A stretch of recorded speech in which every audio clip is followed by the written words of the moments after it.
warehousing technology has improved significantly, where in the past a lot of it was just essentially either racking of pallets of products and forklifts running around.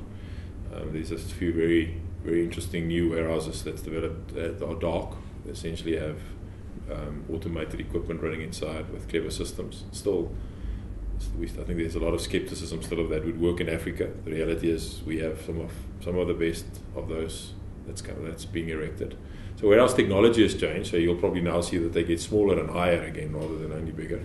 But there's amazing big warehouses in South Africa that has evolved.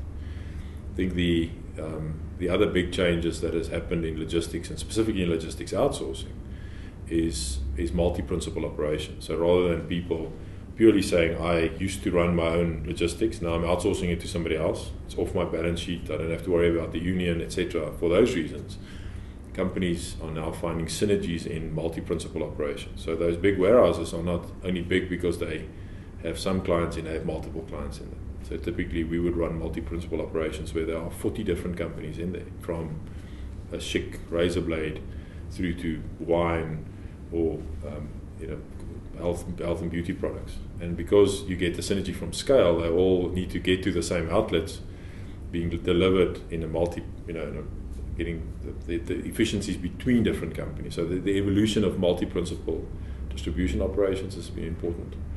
And it's complex to operate because you're dealing with multiple companies, multiple systems, but if you get it right, it actually is a very efficient system. Instead of us just, for instance, delivering product to Woolworths stores on their demand, we now work with them to actually plan the activity, plan what should go where, on what routes, and the execution on a much more ongoing basis. Because planning and executions are becoming inseparable in the logistics environment. And that makes everything faster and better and more exciting for everybody to involve in. I think the third area that I would say is a significant trend is that supply chain and logistics is becoming much more part of the procurement side of business. So for a long time, procurement or buying was what the buyers do. And they get the suppliers to come and deliver their product at their prices at your factory or at your distribution center if you're a retailer. What is happening now is that buyers and supply chain professionals realize that if they get involved in the logistics of supply, so practically, rather go and pick up the product at the supplier, so using the delivery vehicle that would have taken the product from the distribution center to the store, and on its way back, rather than coming back empty, go and pick up product at suppliers.